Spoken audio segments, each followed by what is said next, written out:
Well, hello. Hello. We did it. We are here, finally. Hi, everyone. It's TJ for TJOmega.net. I am sitting with Steve Blum himself. Yes, sir. Thank you. Think. You think? I don't know. You never know at the end of the day. Yeah. Might be a clone. We don't know. Could be. So many voices in the head. Thank you for sitting down with me. Thank you for having me. Appreciate it. Okay. I have to talk Toonami. Okay. I absolutely do. I have a history with Toonami here. It's like, is it 4 years ago? Somewhere around there? Yeah. A Toonami video won me Best Music Video. Really? Yeah. Wow. You'd be shocked. Apparently, Mr. Roboto by Styx correctly predicted the plot of most of Toonami's best shows. That's fantastic. It's a little creepy. All right, now I got to see it. I'm curious. Okay, but I learned so much. yeah, let's see if I can phrase it a little different way. How has it changed from your perspective, both in either how it's done or how the fans have responded to new Toonami versus the original? Oh, wow. Well, I think the fan base has grown up a lot. Back in the old days when I took over for Tom, it was still pretty early years in the anime community as far as the convention circuit, for me, was concerned. And there was still a lot more of the subbers versus dubbers battles going on. Of course. And it was frankly a little bit intimidating to come to the conventions just because I would have my life threatened occasionally. But everybody's grown up so much since then. And as far as the recording process for Toonami, it's very much the same as it was back then. It's a lot of the same people that I was working with back then. It speaks a lot to the quality of the people that are involved in Adult Swim now and used to be at Cartoon Network. And the product itself. You know, we make Toonami because we really care about the fans. We want the fans to have a good experience and want them to have a good entry point to anime where they might not otherwise have that. So it's been a great, amazing ride all these years, just to see so many years later that people are still tuning in and staying up late. Yeah. And it's onto another generation now where people are sharing this with their kids. So. Yeah. I was there with the hashtags that night. Oh, were you? Yeah, I was pushing it. Look at how many people are talking about it. Bring back Toonami. Yeah. Bring it back. Wow. So you were part of the whole thing. I was. So you are literally part of the Toonami history. Oh, God. It's okay to pat yourself on the back for that. I'm gonna do it for you. Thank you. God. Thank you for doing that. We wouldn't have gotten back on the air without you. So. It was always a special thing. For me, Toonami came right when I hit that age where I still really liked cartoons, but it wasn't cool at that age. Like, that was the peer pressure to kind of give up who I was in order to fit in. And then it came in and it made all that cool again. Yeah. Yeah. Isn't that nice? It got me through this really awkward point. And, you know, I have these cameras where I share all my geek interests now. Yeah. I might not be who I am if it wasn't for Toonami. Wow. So. Well, we wear that as a badge of honor, dude. I mean, that's something that we talk about all the time. Is you know, being your authentic self and you know, fly that freak flag. That's we're all born with one. We might as well fly it. Yeah. So. No, you're also responsible for my most retweeted thing ever. Because, really? Yeah, as earlier this year I posted a custom Tom toy that I had made. Oh, really? Yeah. Wow. Yeah, just out of bits and pieces of other figures I own and a lot of paint. Yeah. And you retweeted it, and then the creator of Toonami retweeted it, and everyone retweeted. Wow. Awesome. Well, we love creativity, so well done. It's been wonderful. Okay, so my audience are big Transformer fans. So Excellent. You have excellent taste. And I'm sure Starscream is your favorite. he was our favorite. Like, my podcast crew. Seriously, like, I'm not saying that just because you're here and you're in choking range. No, but it's okay. Okay, no, but we had a podcast where it's like we were so into Prime that like we did a podcast for every episode that came out, and like Starscream was like the consistent favorite out of that. Oh, sweet. Yeah, put a lot of love into that guy. Yeah, I heard he killed Cliffjumper. I heard a little bit of it. That was a rough beginning, and it was The Rock, dude. I know, you killed The Rock. That was crazy. Yeah, I hope he forgives me someday. Someday. I haven't met him in person, but man, I just hope he doesn't hold that against me, because not that it wasn't a personal victory, but what a way to begin a series. It was brutal and amazing, and kind of defined the ferocity of that character when he couldn't get anything done, you know, in prior years. So. It felt, yeah, well, it felt like something that set the tone of the show. It set, like, the Starscream's character as it went, because it was from, okay, he just murdered someone straight up first episode, and now he's just flaunting it. Yes. It's his badge of honor. That really just became his trait, the whole thing. But Well, I couldn't get anything else done after that. yeah, okay, this is true too. It's true. He got beat up by a schoolgirl at one point. Yeah, true. But tell me about the approach to the character, because for me, it felt like you were the first one to really craft something new instead of being Chris Latta all over again. Yeah, they were heavy heels to step into. At that point in my career, Charlie Adler was voicing Starscream in the movies, and he was my Starscream, and Charlie is a dear friend too, so for me to even have the opportunity to read for that character, I felt it was an anomaly. And when Charlie said that he couldn't do the role for various reasons, I ended up stepping in, and I was terrified, just because I know how passionate the G1 base is, and and the fans of the Transformers franchise all the way around. So I didn't want to screw it up, and all I really had to work with were the words that they gave me and the model of the new design, which was radically different from any design for Starscream prior. So I just had to do like I always do, and I go from the gut. I go from an organic place. And I did know right off that they wanted Starscream to be darker and capable of inflicting severe damage. So I started with deep range. And then they told me that we were going to go into the girlier Chris Latta-ville at some point. And so I wanted to be able to honor that without mocking it or without impersonating it.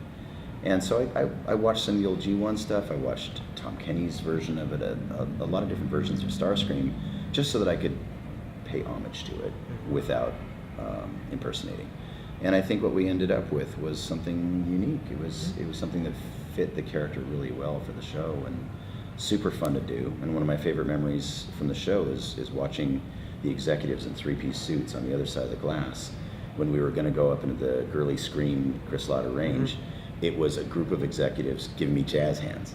It was unbelievable. And then being in the room with Peter Cullen and Frank Welker and an insanely talented cast. It was one of the best experiences of my life.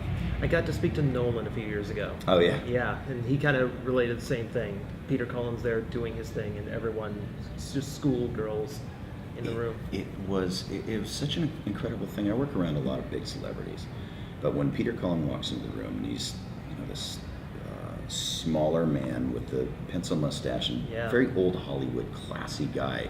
I got to meet him. I got to meet him too. So very soft spoken. And then he comes up to the microphone, clears his throat, and he roll out, and everybody's body vibrates simultaneously.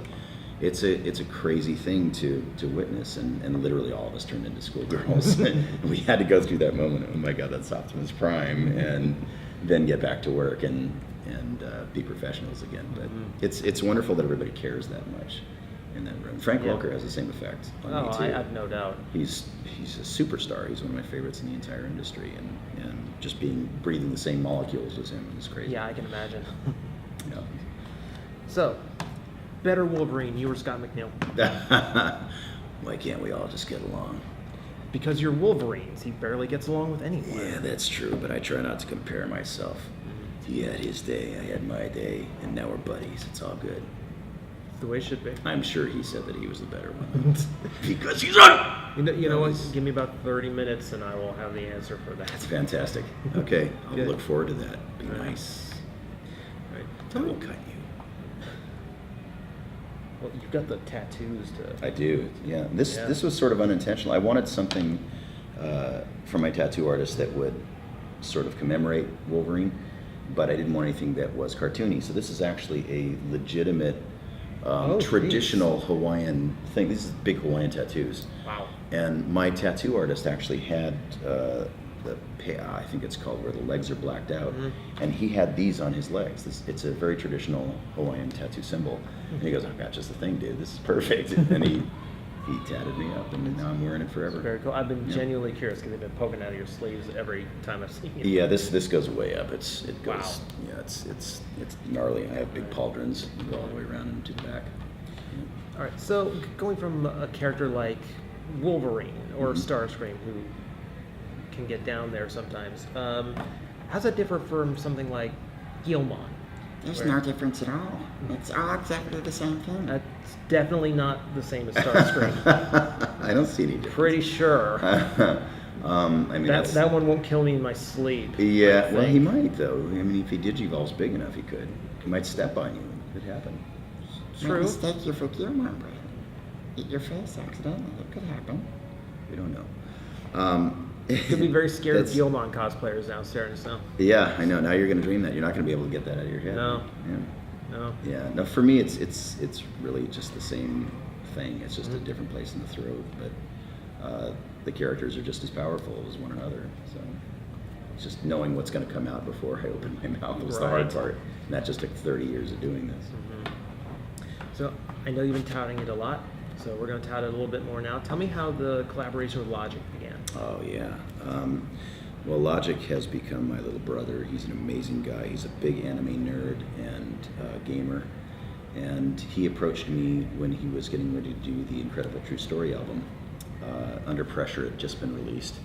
And he asked my agent if I would be interested in talking to him about possibly working with him on an album. And I thought, why does a 26-year-old rap star want this old dude to do anything with him? And I was curious. I have to admit, I was very curious. I didn't know anything about him. And I met him for a sandwich near his house, which was, oddly enough, 6 blocks away from where I was living at the time. And I just fell in love with him. The first 5 minutes of conversation that we had, I just saw this authentic, amazing human being who had a global vision of peace, love, and positivity. That's what he talks about at the beginning of every concert. But he lives and breathes this. And he wanted to explain his story coming up through one of the most violent upbringings I've ever heard of in Maryland. Drugs and violence and unbelievable things he had to go through. And sought solace in anime and video games, and for some reason he connected with my characters in these games, and it helped him to overcome that, and to not only get in touch with his creativity, but to express it in so many different ways, and in such a powerful way. I think before he even asked me, the answer was yes, whether or not I was going to work on the album. I didn't know what it entailed. I didn't know what he wanted from me. He said that after we met that first day, he wrote the entire script for Incredible True Story the next day, or before the next day. And he's become literally one of my dearest friends in the world. We talk all the time. We played D&D together. On the Everybody album, his vision of opening up and sharing his own anxiety and depression and thoughts of suicide, things that so many of us experience and are afraid to talk about, frankly, or ashamed to talk about. He brings it right out there into the open, and I respect that so deeply. I've always tried to be an authentic person, and it's rare to find somebody as authentic as he is and as centered as he is at his age. He's only 26 now, and he's a world-class star. And I just went to see him at the Greek Theater in Los Angeles, and it was one of his bucket list dreams to play there. And the first night I was backstage watching everything and shooting a bunch of pictures. And the second night he said, I want you to sit out in the audience. I want you to experience it from out there. And I went out there and the fans all recognized me from the album. And it took me almost 40 minutes to get to my seat. That alone blew me away, that anybody would care that the old man was there that night. But I sat in that audience and I watched thousands and thousands of people who had memorized every single word to every single song, singing along with him and crying and so passionate about the message that he was delivering that I was moved yet again. And he's such an important person in my life because we share that same vision of interconnectivity and that we are all one. And the premise of the Everybody album is that it's from the perspective of a guy who has lived in the shoes of every single human being ever, and that there really is only one person. And I love that concept. It was great. And Neil deGrasse Tyson is part of it. So yeah, it's just so cool in so many different ways, and I'm so grateful to have him as my friend. Okay, really quick, just to finish it off, what are you playing D&D? What's your character? I am a dwarf barbarian, okay. Loosely based on my character Ogren from Dragon Age. And Ogren used to call people ass chabs all the time, so I named my character Azure Chabs. Nice. And his girlfriend is a wild boar named Gladys, and he's half his face is tattooed. He was born with a tail. He's a very interesting character. He's really fun. So I had to pick something that I wouldn't have to learn spells or know too much about because I'm an idiot and I don't have any time. So I just charge in and rage a lot. That's mostly how a lot of things go these days. So Yeah, that's appropriate. That's kind of how I approach cons too. I charge in and rage and hope for the best. Which we have to go and head off and do right now. Awesome. So thank you very much for sitting down. Thank you for having me. That was super fun. Thanks a lot. Thank you. And thank you guys. Thank you guys. So much more. Keep tuning in. We got so much more. All right. I need a nap. Perfect way to end. Yeah. I need a nap.